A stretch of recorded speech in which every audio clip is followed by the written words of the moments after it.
evacuation procedure. We are not anticipating having any tests. So if the alarm sounds, it's likely to be a real event. If that does happen, please leave the building by the nearest safe exit, which is likely to be that door. If for any reason you can't use that door, please go out the building, use it entrance to the civic suite, which is the way you enter the building.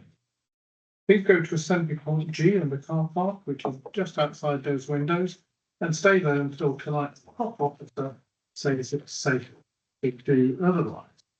Please just don't go home because we have a register of everyone that's here, which we need to get to the fire brigade so they can come and find you in the event of an emergency. Agenda item number 2 is apologies for absence on members away on official council business. We have an apology from Councillor Dervix, who is substituted by Councillor Owen Phillips. Welcome back again, Councillor Phillips. Agenda item number 3 is disclosable pecuniary and non-pecuniary interest. Anything anyone would like to disclose? Councillor Wiggins? Sorry, Chair, we're a bit quick for me. Councillor Gilmont's just said that she's on her way in private, so she's been a little bit delayed, but she will be with us. Now, I waited a little bit. So I know she's on. Agenda item number 4 is the minutes of the board held on the 8th December. Are you all happy that I signed them as an accurate? Chair. Seconded. Thanks, Sarah. Agenda item number 5. We go first to application of a code of 85 for Millfield Farm, Mill Lane, Colombia. We have speaker. So, Mr. Andrew Large, if you would like to take the speaker's chair while Mr. Collinson introduces the report. If anyone would like to join you, then more than welcome. Thank you, Mr. Chairman. This application is an agricultural workers dwelling, a self-built property. It's 2-storey and it's a three-bedroomed property, which is slightly different to what's on your agenda. That includes reference to a 4-bedroomed property. As you'll see from the agenda, the proposal is for that dwelling on a existing agricultural holding, close to the access with Mill Lane. The elevations of the scheme are included within the report and indicate that it has been altered during the progress of the application to reduce the scale and size of the property to what you can see in front of you there. We visited the site on Friday, members, to have a look at the holding itself and the siting of the proposal. As you can see from the agenda, in section 7, there's no objections from consultees from Environmental Health, Highways, or Forlongley Parish Council. In fact, indeed, at paragraph section 8, the 7 letters of support relating to the scheme. In terms of officers' observations, the site is within Greenbelt, where such development can be inappropriate unless it's substantially justified by both animal welfare, financial implications, etc. Scheme. In this instance, the authority has taken advice from an agricultural consultant. Generally, they are supportive of the proposal and can see that the Peebles, the applicant, operate a mixed livestock enterprise comprising of calf, goat, sheep, orphan lambs. The agricultural consultant has indicated that the applicant would have some benefit from being closer to the animals from where they are currently situated. However, the consultant has concerns over the established and financial justification for the proposal. Not maybe the functional, but the financial elements of it. Within section 10 of the report, within the balance, the final planning balance, it indicates that we as officers consider taking into account the agricultural consultant's role, that the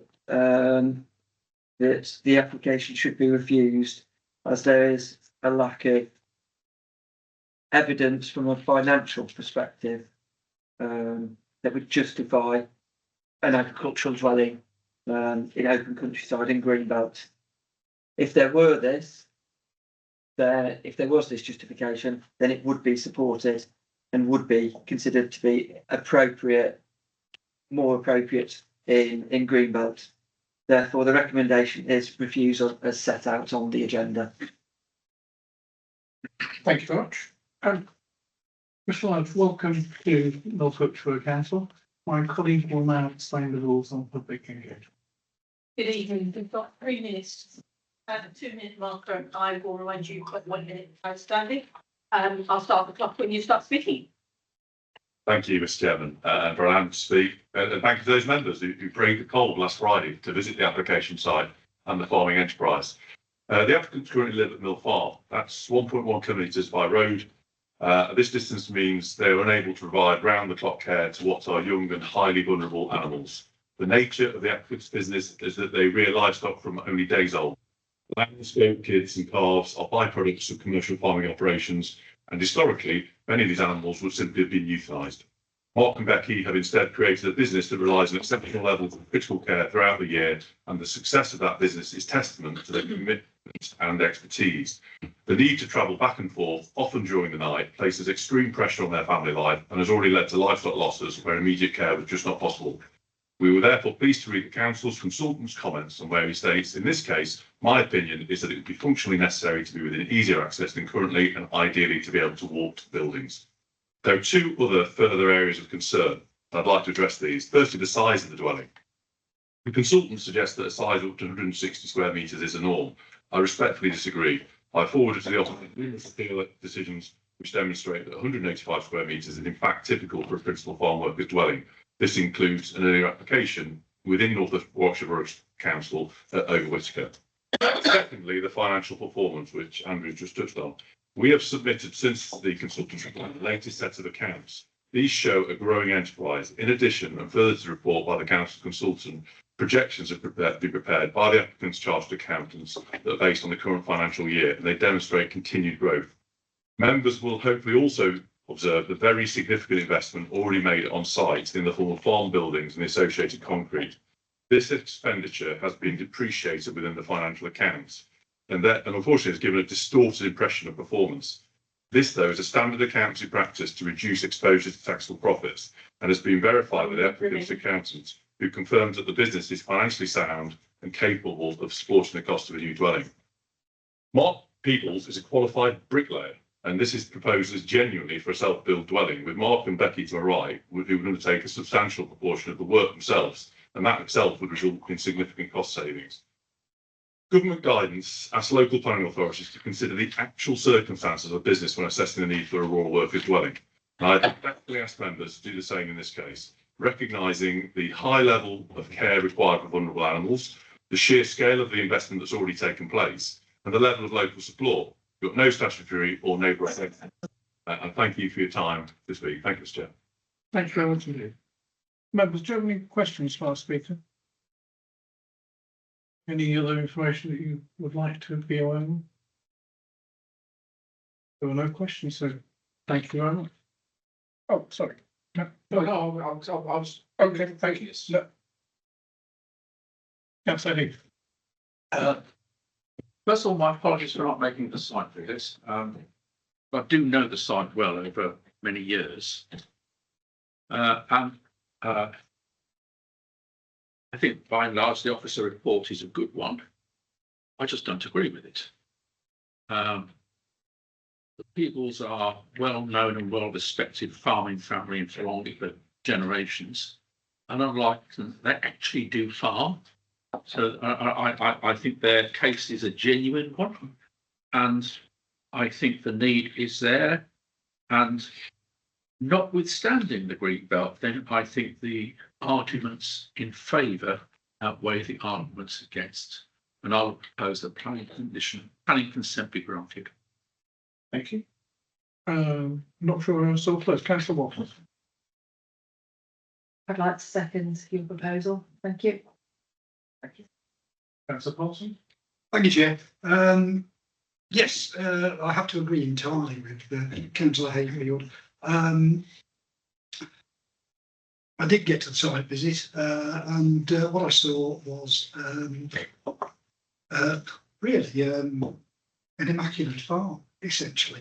I grew up in the countryside. I am no farmer, but I spend a lot of time around farms with friends and all the rest of it. The buildings are absolutely excellent. The standards of animal welfare seem to me, again, I'm no expert, but they seem to me to be second to none.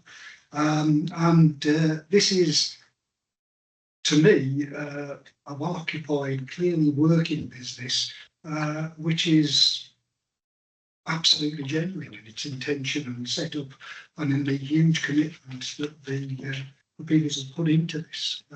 So I can only agree with what's been said by our speaker and indeed with Councillor Hayfield. I honestly believe we should be supporting this application. Thank you, Chair. Thank you. Again, I don't know who went first. Councillor Fowler, then Councillor Watson. Yes, just very quickly. Thank you, Mr. Chairman. I would certainly endorse the comments from what Councillor Hayfield had said, and also Councillor Parsons. I'm grateful to Emma for seconding that.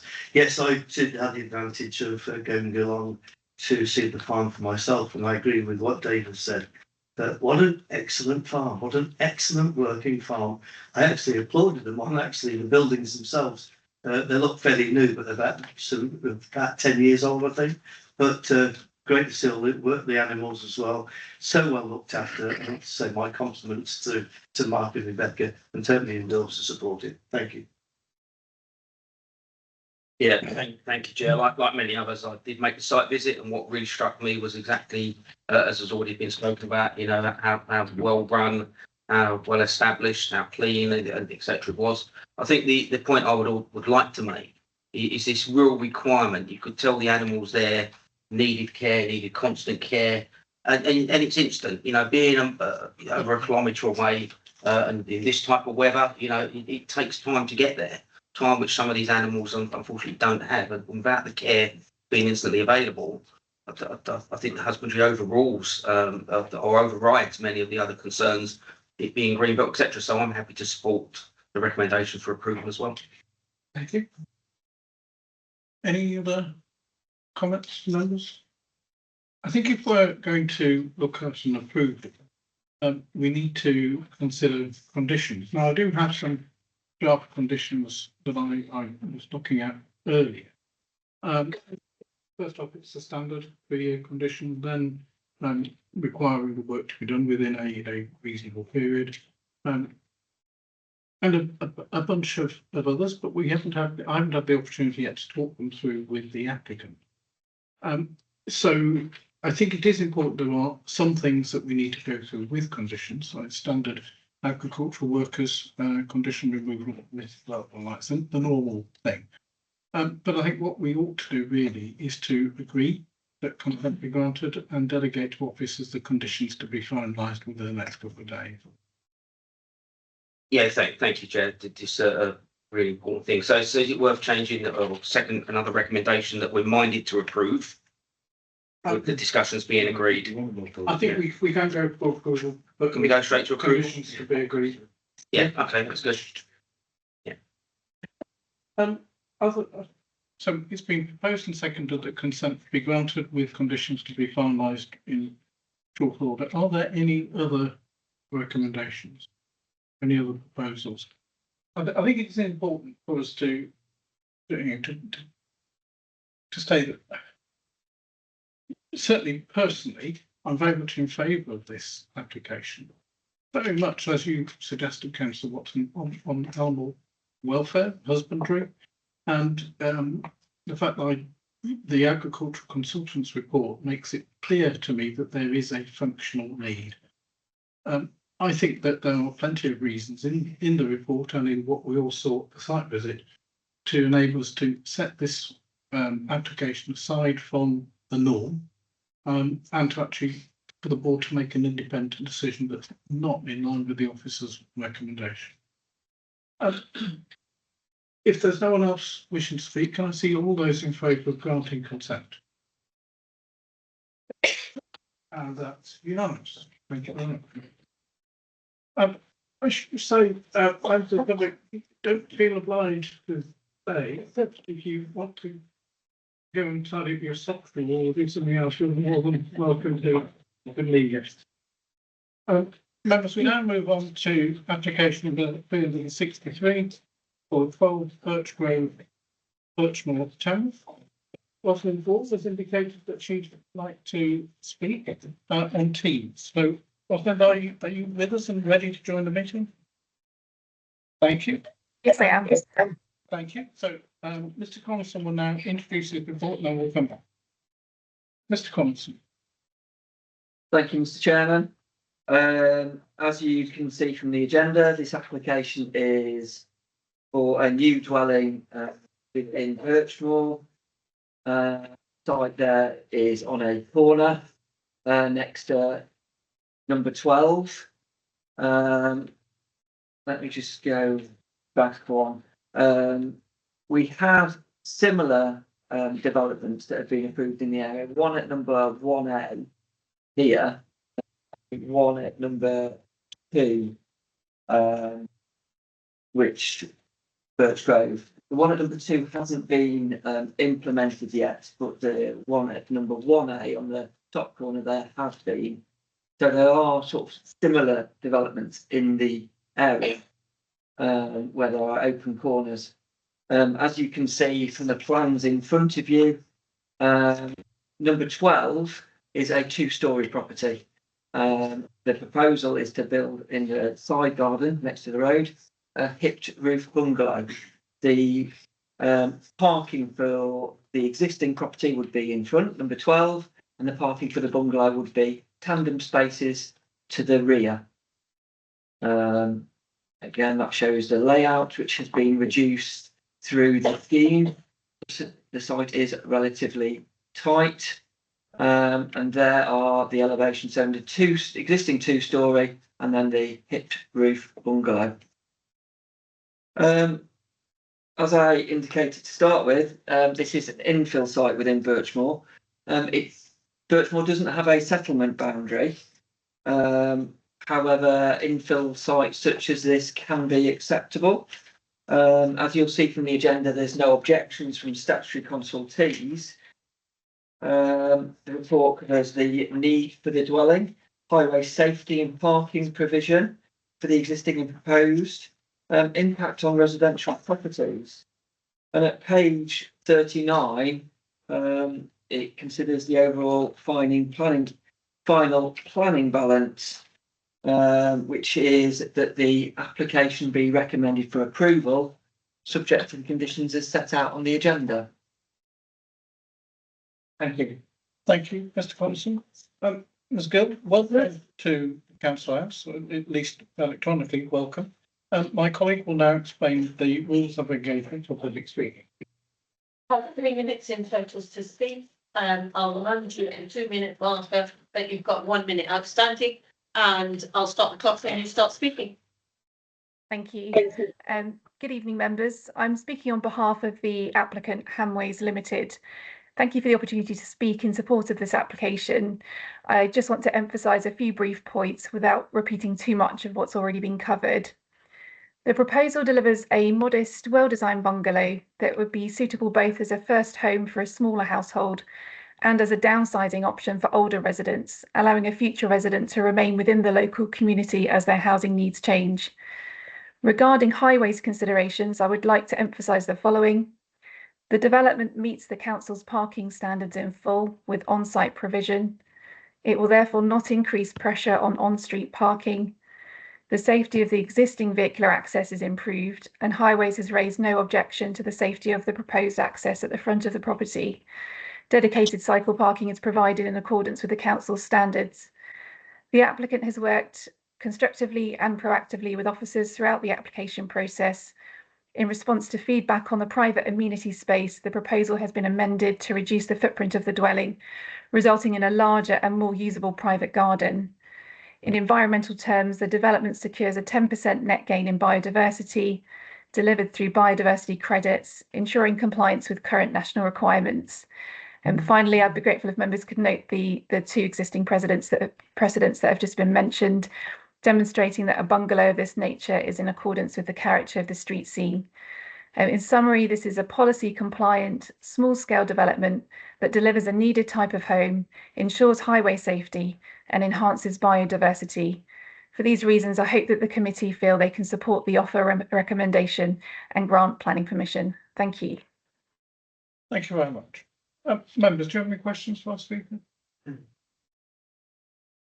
Oh, you've got a very lighting, Ms Gill, no questions. Members, any comments, questions, proposal? Councillor Waffles? Yes, thank you, Chair. I'd just like some clarification from the officers. The number of objections that have been received.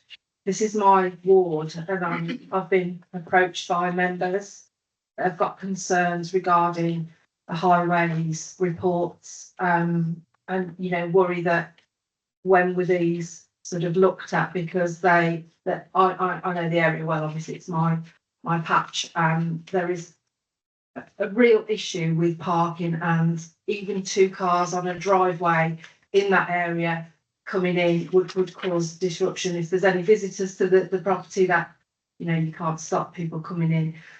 I am minded to say though that I do feel that a residence of this sort is needed in the area actually. So from that point of view, I'm a little bit swayed, but because I've had residents object to myself, then obviously I'd like some clarity on that, please. Thank you. Yeah, thank you.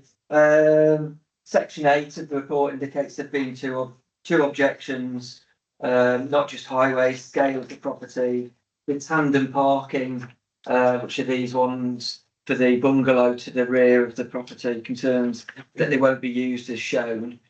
Overspill of parking on the corner, which does sometimes happen with cars parking on corners, etc. But in terms of enforcing that or the highway code, there aren't double yellow lines, or there's no traffic regulation order that sort of stops potential visitors from parking on there. We need to be sort of mindful of what's in the adopted plan of a maximum parking standard of, and that's a maximum of 2 spaces. That's all that's required. We can't ask for any more than that. And actually, in more sustainable locations, sometimes less parking can be acceptable. In this instance, there is a bus route that's close by, but I think the parking that's proposed is adequate. It's better than the existing situation here as well. With number 12 at the moment has a garage at the back, which is unusable. So it's there, you can just see the outline of it. The garage there, which is unusable, as many people don't use garages. Now this has 2 tandem spaces. They won't be able to build a garage that they probably won't use without requiring planning permission, because as you'll see from the agenda, because of the size of the site would take away permitted development of both the existing property and the new property as well. So it's a better situation from that perspective. I understand that parking is an issue in the area, probably not for these, maybe for the main terrace street where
which as it says, has got the maximum parking allowed. The fact that there's no highways objection gives it a lot of weight.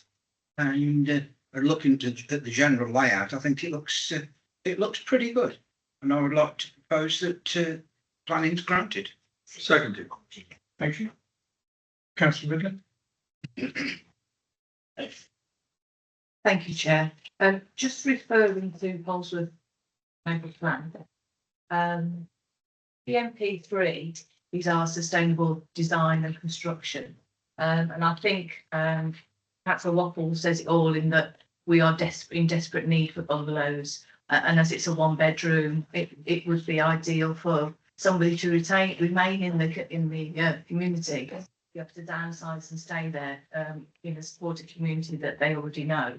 And PMP number H is about it does not have a severe cumulative adverse effect on the safe and efficient operation of the existing transport and road infrastructure. I think certainly parking is a nightmare for both villages of Dordon and Polesworth. We've got the narrow roads which were basically built for horse and carts or cot.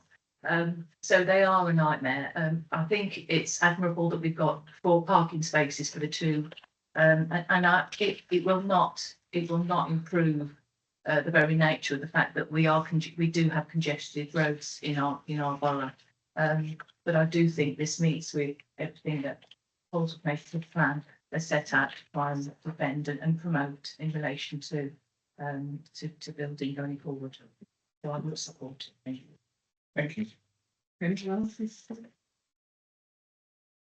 In which case, we've got a proposal that planning consent is granted. It's been seconded. Does anyone wish to make a different proposal? In which case, can I see all those in favour of consent being granted? Any against? Abstentions? Thanks very much. So consent is granted. We now move to application number 1135 and 2014.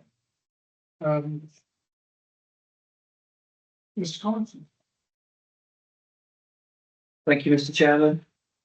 This application was resolved through, or these applications, sorry, so 2, were resolved to approve at the last board meeting, and you requested that the conditions were brought back to the January meeting following that. As you'll see on the agenda in section 2, there are conditions relating to both applications that covers and mitigates the harm in terms of size of vehicles, external lighting, requiring numbers of self-storage containers to be limited, the hours of operation to be limited. What isn't on here, and officers would recommend as well, is 2 additional conditions requiring the submission of landscaping schemes on both applications, and then an implementation condition to be added to both of the recommendations that's set out there. And I think Mr. Constable discussed and agreed with them. They have been. Before I sort of move on, I do have some information that I forwarded through from the agent on the application. They unfortunately were not able to attend the meeting tonight, but have forwarded through their comments. If I can just quickly go through those. Apologies from them that they're not here tonight.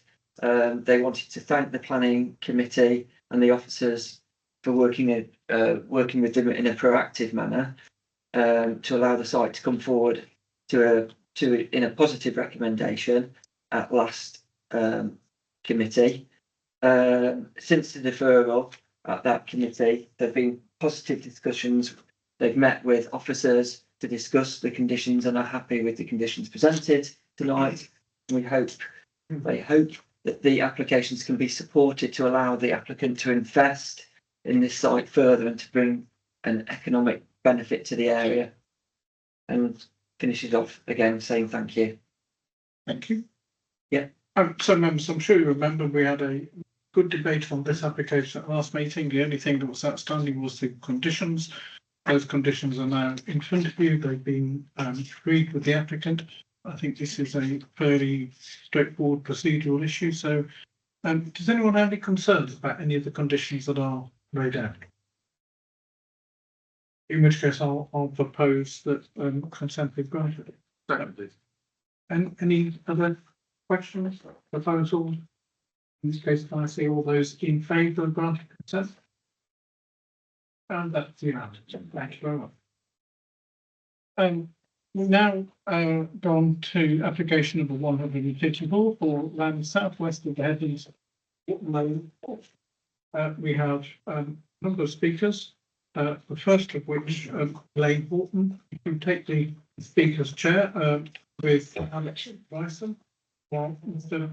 Collinson introduces his report. That's fine. Thank you, Mr. Chairman. This is an outline application for the erection of up to 9 dwellings with access, highways access to be considered as part of this application. As you can see there, the site is in red with other land within the applicant's ownership included in blue. We have an illustrative layout because all we are considering is access from Wharton Lane into the site through the headlands. This is an indicative layout showing up to 9 dwellings. Plots 1 and 2 here are indicated to be bungalows, with the rest of the scheme there to be 2-storey dwellings.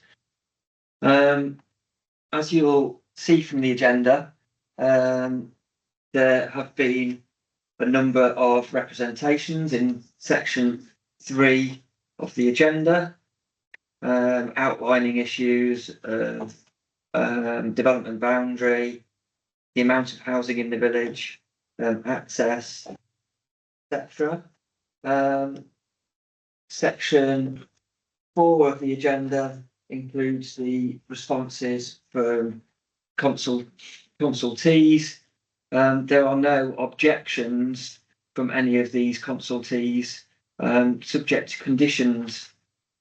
So there's no objections in terms of archaeology, in terms of flooding, in terms of highways, in terms of impact on trees, fire and rescue, ecology, police, and refuse and waste.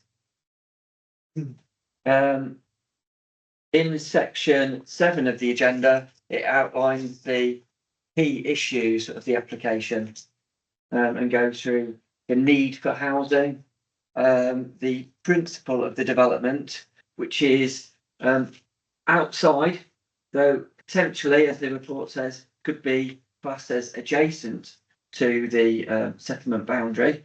The report covers both scenarios. It considers the impact of the development in terms of the visual impact and landscape, ecology, drainage and flooding. And I'll pick out in terms of flooding the on your agenda, page 72, which indicates the surface water flooding that is affecting this part of Ostre. Here, the scheme does provide mitigation in terms of flooding within the site.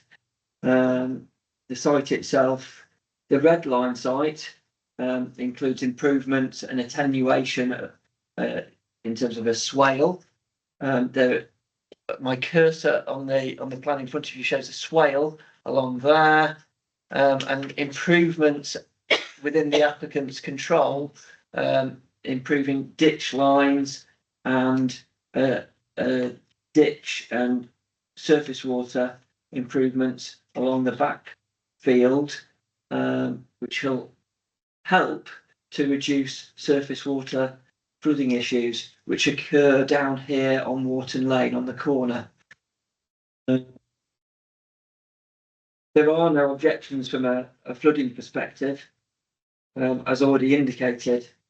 But there's certainly been localised flooding in that area. Section, if we go to section, including section, in terms of the planning balance, when you take all of the issues into account, the need for housing, principal, impact of development, there are no objections from the consultees, and therefore the recommendation in this instance is the application be approved, subject to conditions and subject to a legal agreement requiring those off-site improvements for flooding and archaeology, which are key to the application. Thank you. Thank you, Mr. Johnson. Just to clarify, no objections from statutory consultees, but the parish council on 57 letters of objection. That's correct.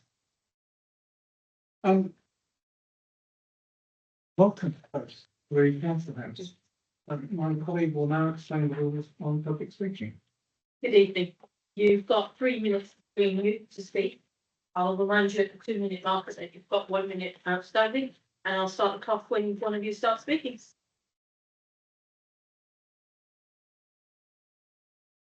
Good evening. LP2 states that development directly adjacent to settlement boundaries may also be acceptable, provided such development is proportionate. I'm going to refer to the Planning Inspectorate judgment, PAP 2021-0707, which was refused for the same reasons. It was not deemed to be proportionate, as the amount of housing Austria has received in recent years exceeds the 57 houses provided for in AP 9 of the Neighbourhood Development Plan, and in fact has received 100. For a Category 4 settlement, this was deemed a considerable increase in size, and it would take Austria beyond the point at which more housing is proportionate and beyond the services it has to offer. The plan also supports development that enhances or maintains the vitality of communities. With the housing already granted, these benefits have already been realised. The inspectorate concluded that any further development would be a disproportionate increase, and with 40 of them being windfall, it would also be contrary to AP 10 of the Neighbourhood Development Plan regarding windfall. This rationale has no material differences to that which should be applied here. We understand the local plan is being reviewed and there's a presumption of development, but the application is being considered today under what the local plan is today. And given the precedent set in that previous judgment, this should also result in this application being refused. Thank you. I've also got some concerns personally around some of the statutory responses I've provided to the information to the officers to date around, firstly, refuse collection. The Headlands is a private road that hasn't granted indemnity for the vehicles to access the road, so refuse vehicles will have to stop on working lane, whereas there's a right of access by the applicant to use that road, and that's the obligation to provide a bin storage area would have to be on their own land. That's a distance of 25 metres from Waterham Lane. That's 18 bins that need your workforce to carry up and down that 25-metre stretch while that vehicle is parked on the corner of what is a very dangerous actual entrance to the access point. Likewise, the highways information has all been provided with information from 2017. It's used a van from 2006, which actually has the same dimensions as the Ford Focus in today's market. Cars are getting bigger. The spec path analysis already shows that this site is tight for access, and yet it's also expected that pedestrians use that access way. I've got young children. I'm a resident of the Headlands existing. I'm particularly concerned about the number of vehicle movements in and out this space with combined use. But now we're just looking at 13 houses. And again, with the flooding, the reports state that there's no evidence of surface flooding occurring in this field. I've sent pictures of surface flooding occurring in this field that occurred following the storms in January 24. There was still water in this field in April 24, with ducks actually moving into the field. That is how long the water has sat in this field. It is vital for this village that it's protected. Thank you, Brett. Members, any questions for our speakers? Councillor Thompson. Thank you. If I may, I'd like to pick up the flooding issue. Some years ago, I was game councillor for the area, and I was deeply concerned about Wharton Lane and the drains that were actually there in Wharton Lane, which seemed to have significant evidence of ingress from roots and collapse, basically. Flooding in Wharton Lane in my time representing the area was not infrequent and significant. Now I appreciate that, the ruling is that it just wasn't make flooding worse. But am I right in believing that actually nothing much has been done about drainage in Wharton Lane in recent years, basically? I believe the Severn Trent Mountain relined the drains only last year. We've still had flooding occur this year. But in that case, I'm relieved to hear that something has been done. Yeah. No, for my sins, I'm a chartered civil engineer, and the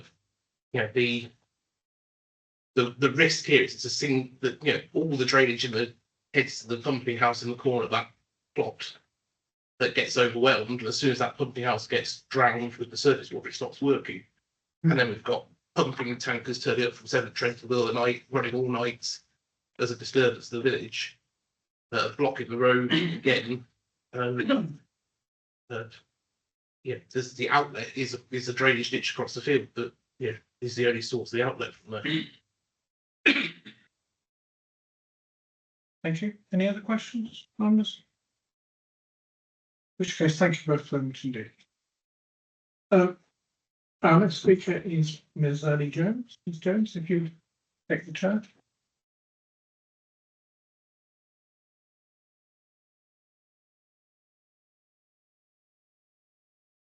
Ms. Jones, welcome to the Council House.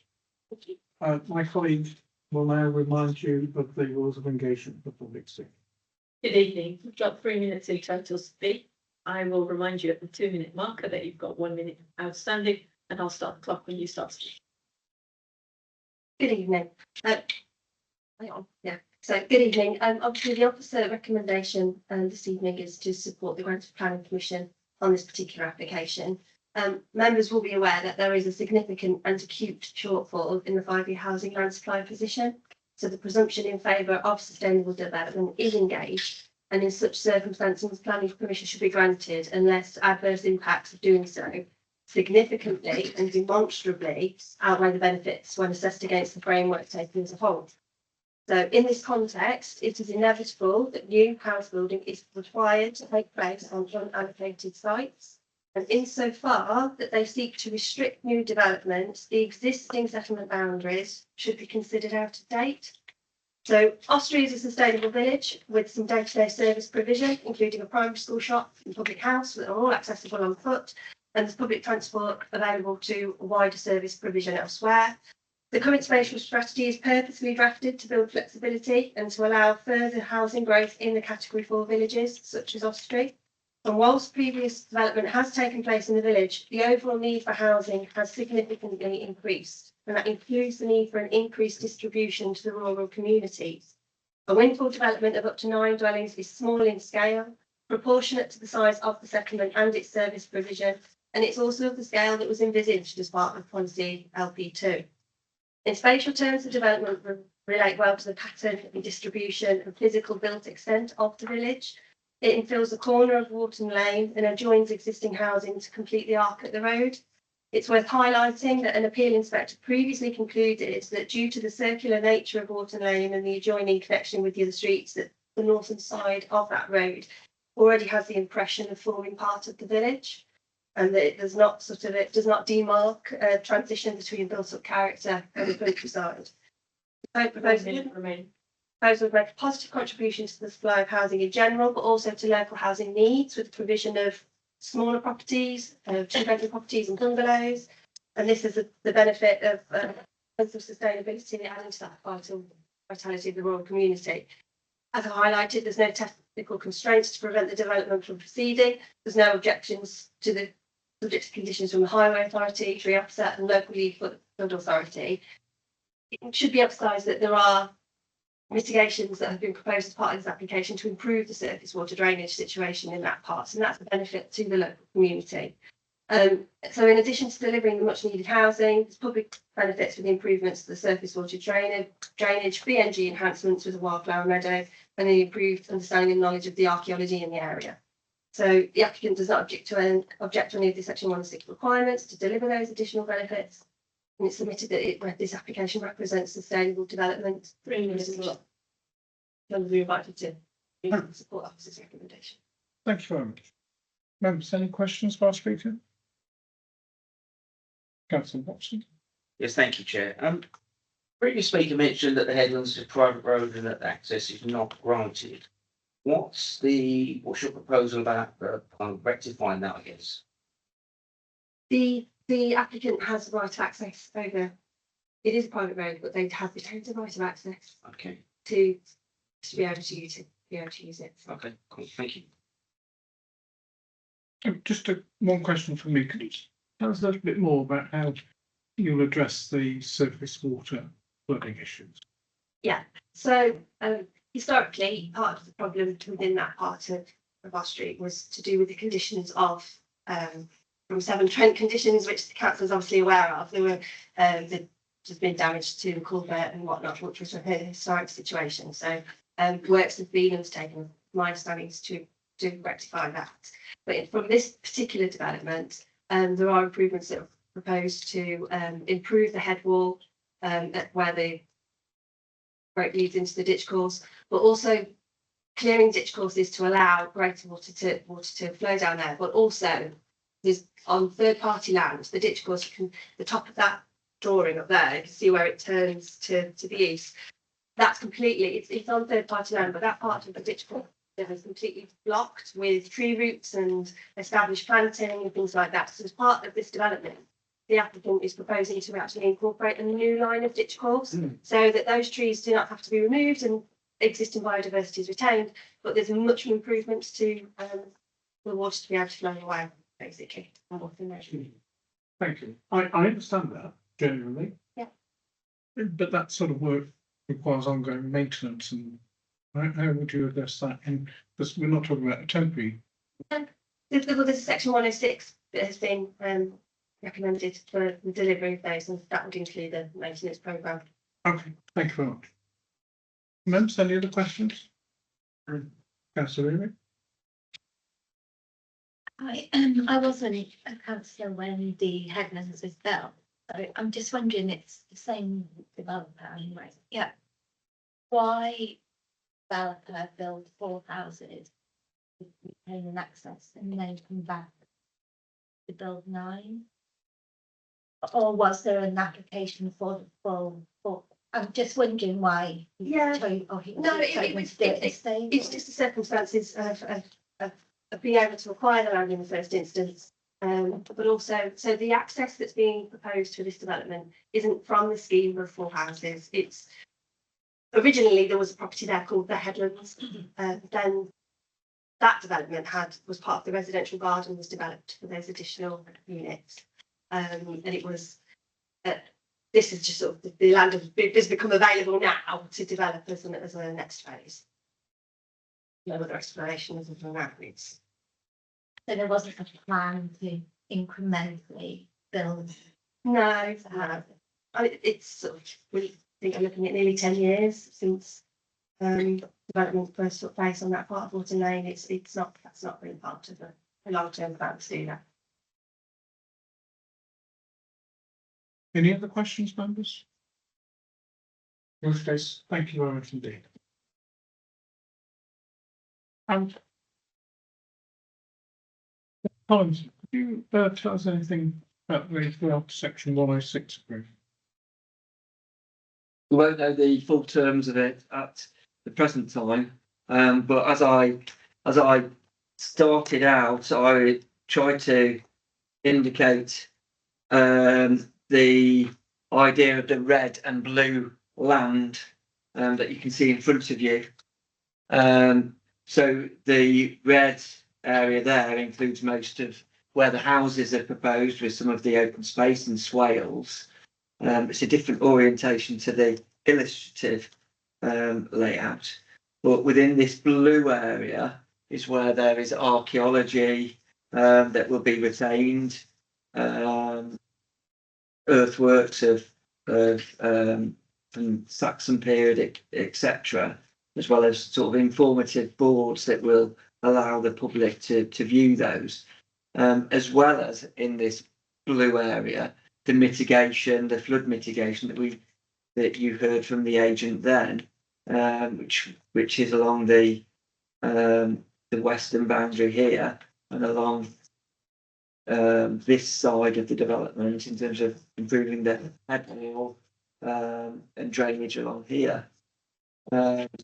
So that section 106 would include, because you can't put a planning condition on land unless it's related to an access, the drainage improvements, the retention of those archaeological assets, and also provision of biodiversity, which are all outside of the red line, need to be covered through a section 106 agreement. We don't have the skeleton as such of that section 106. It's the report covers what the key aspects of that legal agreement would cover. But it would be those three elements: drainage improvements, archaeological assets, and the biodiversity element as well. Thank you.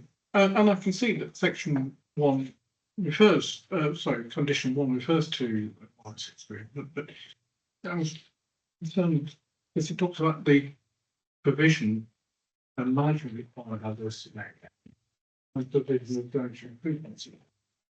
I know we have a full document, but I would have been more comforted if there was something in there specifically referencing long-term maintenance of the drainage improvement. But it's it is what it is. Members, sorry, Councillor Watkins, and then I'll carry on. Are we starting the debate? Yes. Yeah, sorry. Thanks, Chair. As Polesworth councillor, I just want to remind members about recent discussions with Wharton proposals. Now, obviously, this isn't Wharton, this isn't Polesworth, but the argument stands. These are two villages in close proximity to Polesworth. We've had discussions before about the lack of infrastructure, the roads, the doctors, the schools, the lack of public transport. It's the same argument. So I just want to remind members, although they're not the same village, it's very close and we've got the same situation. So obviously from a Polesworth perspective, we would more development that happens in these little villages that are connected and we are the main route through. It's going to have a knock-on effect to us. It's going to have a knock-on effect to the residents of all of the areas because of the schooling, the doctors and everything else that we've mentioned. So I just want to bring that to everyone's attention again. Thank you. Thank you. Councillor Hayfield. Simple question, Mr. Collins, please. What's a swale? It's a ditch. Yeah, it's a ditch. Ditch. Yeah, a ditch that will is dry the majority of the time, but It's a big ditch. yeah, A big ditch. yeah, and certainly when it comes to flooding, it's natural rather than putting in a sort of concrete basin or something like that. So it's naturalised. It's a ditch that will provide some biodiversity improvements as well. Second, it's an observation in terms of the archaeology. If you've got green bits you're going to keep green because they've got earthworks in. Generally speaking, the activity associated with those will cover a wider area than the bits you've got surviving. So I wouldn't be at all surprised if we've got archaeology within the proposed development site as well. From coming back on that, if that's okay, the comments from archaeology are that the bits that are to be retained as sort of wildflower meadow up here is where all the archaeology is. So it's all in there. No other parts would be lost through development of the houses. Well, there you go. You see, we have a dispute. Because your archaeologist says one thing, and our real live archaeologist member of the board says something else. I'd be very surprised if there was nothing within the proposed housing area. think the condition that allows for that, so condition 10 does require a mitigation strategy that will look at this, certainly include a written scheme of investigation and field work that would be covered to ensure that is retained as far as possible. And the 106 agreement covers the other elements which are ones which are certainly known. What's unknown at the moment, Mr. Keith? Yeah. Councillor Jarvis, then Councillor Watson, then Councillor Humphreys, Councillor. Thank you, Chair. I know we can't look at other developments outside this, but my view always goes to education, that all of these developments generate kids that need education. And the education over the area is full to bursting point in most of the areas.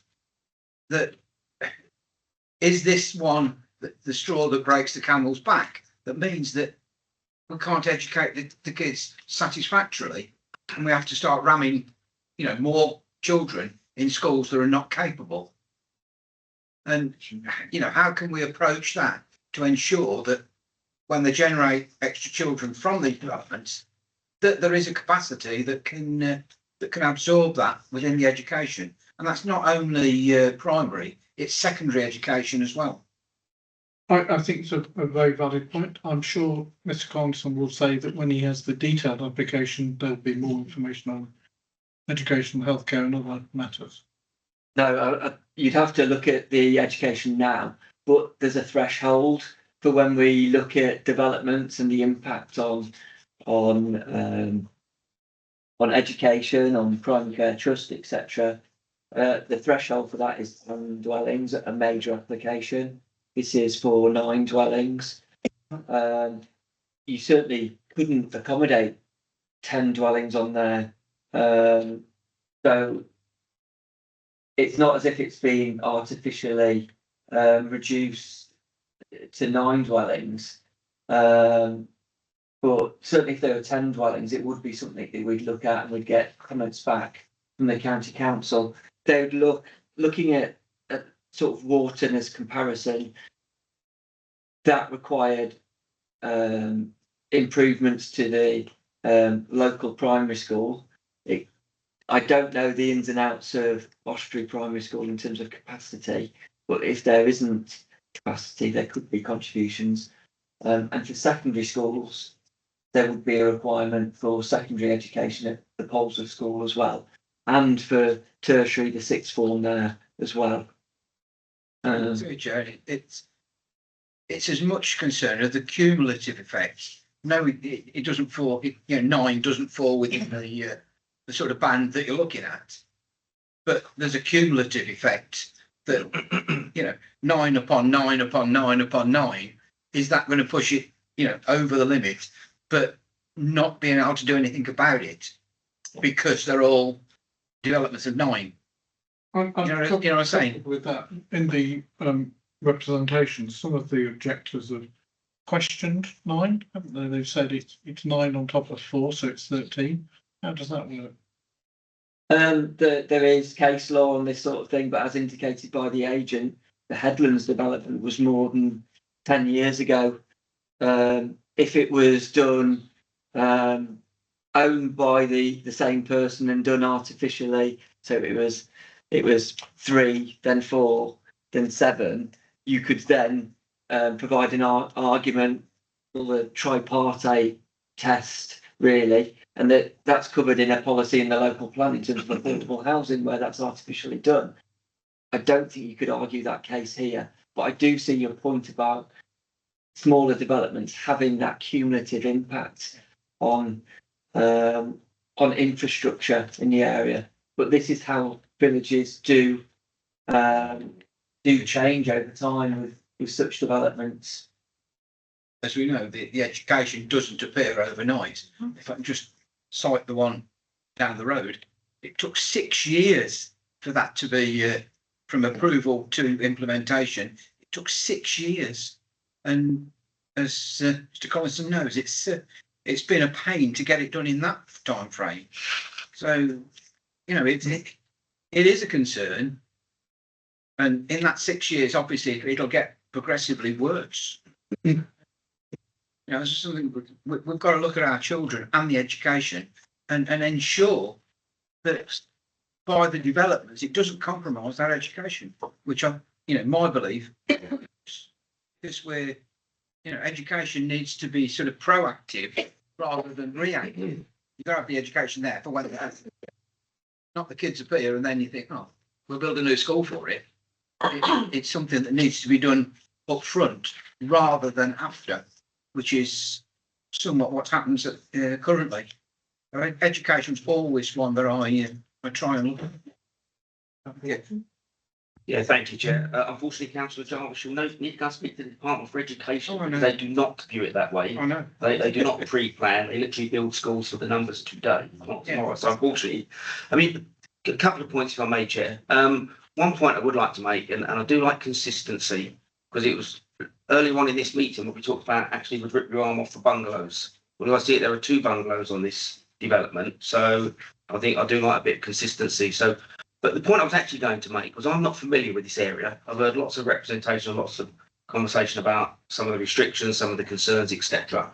And I know when we did the Wharton site visit, how helpful that was in setting our minds. So I wonder whether it's worth proposing a site visit for the board to go and actually have a look at the area and the location to actually then get a better feel for the environment and the location.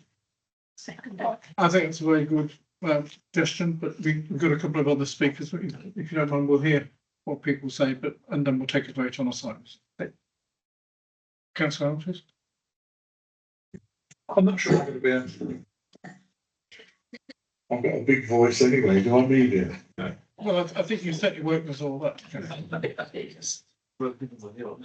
I'm not sure I'm going to be able to really support this. I've lived there now for 18 years. And what the gentleman said earlier about it flooding, I can go back to when they did the work and Severn Trent did the work flooding. But 3 weeks ago, it was knee deep just along that road. So the flooding problem hasn't gone, and I know it does go away easier and quicker than it used to. But when it starts coming down that hill and then coming off the fields there, it will flood, and it flooded it. And I've seen that field wet, and I'm sure you've seen that field wet. You've taken photographs. So I have a problem with that. But I can go back far enough, and before your predecessor, the Banana Man, as you used to call him, there was a biggest application for that site. It was reduced on what was said earlier down to 5, because at the time Mr. Brown wanted to say there were 22 houses at Cornfield, 9 houses at Paget, 3 at Fairfax, and then 14, I think it was, and he was going to make a cumulative, and it all stopped and went down to a smaller number. So the next 9 houses were going to come at a later date. I think you could look into that, and you'll find that. And I think it's broken up into piecemeal because it's easier and cheaper for the builder in some ways in terms of what they have to do for society. My major issue down there, to be honest, is the water situation has not gone. And what Councillor Wapple said earlier, and I was just looking at the numbers, there were 606 houses in Wharton before the 329 they've just built, and the other 110 they want to add to it. That's not a change to the village, that's a destruction of a village. It's a totally different thing. They're all from 600 to over 1,000 houses. We got 404 houses in Osprey when I moved there. There's now 88 rather, if my numbers are completely correct. That's a 25% increase. And it may only be 9 houses, but again, we're back to what Councillor Jarvis says, there's straws and camels back. And I actually think that after this, I know somebody else is looking to do another couple at the other village on the corner. We've already had a look at Wolfric, doing at the other end. I think the defence that we've used in the past about building on the village boundaries or outside the village boundary, we know that's a no-no now, because wherever you go, all Wharton and Osprey, all of the properties have been built outside the boundaries. So I'm willing to make a stand here, and I don't think I can support this because I know that the flooding issue, regardless of what people at 17th Trade say, is a major problem. Thank you. Thank you. Councillor Graham. Thanks. I won't repeat the points that have been made by other members. I have huge concerns about this site, so I do welcome the fact it has been used, but there's a number of issues. Flooding. I mean, this is the first Monday in January for 3 years that residents haven't been sweeping water, and including myself, away from the houses. This bend here is really busy. People use it to get from Wharton through to Newton Regis, from the A44 they come down as well. So it's actually a really busy bend. The refuse trucks tend to come between 7 and 9 in the morning. So often you've got seven Trent trucks there, vans there. You would then have a refuse truck, probably for about 10 minutes by the time, you know, the workers have to go up and collect all the bins. Alternatively, you'd have 26 bins sat on that pavement while people are trying to walk the school. It's actually a really dangerous bend. You know, cars do come flying around there. As soon as you've got a truck on there, it narrows the road significantly.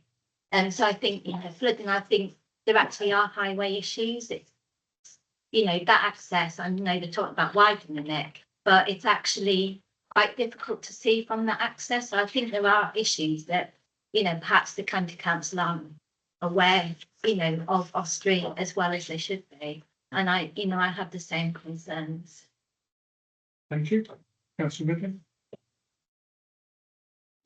Thank you, Chair. It was just to Mr. Collison, in your report, you mentioned the AP10 of the neighbourhood, of the Osprey neighbourhood plan.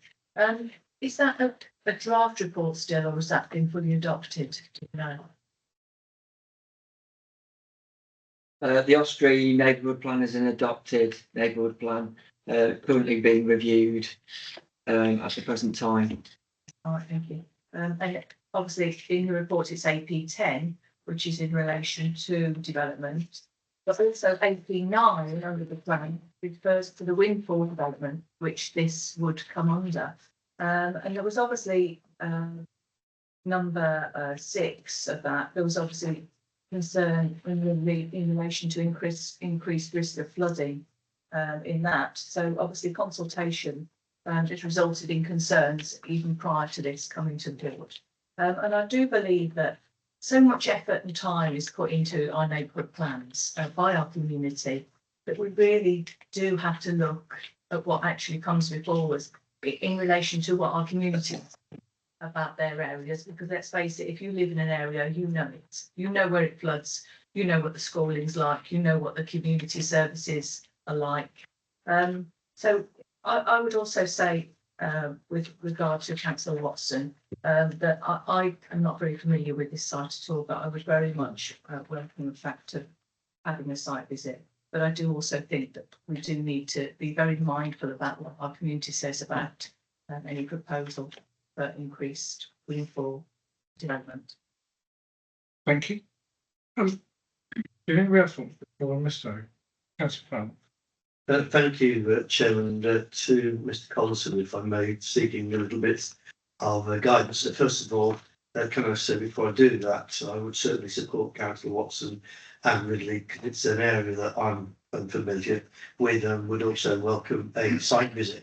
But if this were to go ahead, potentially, Mr. Collison, would this road itself, the site, be adopted by the county council?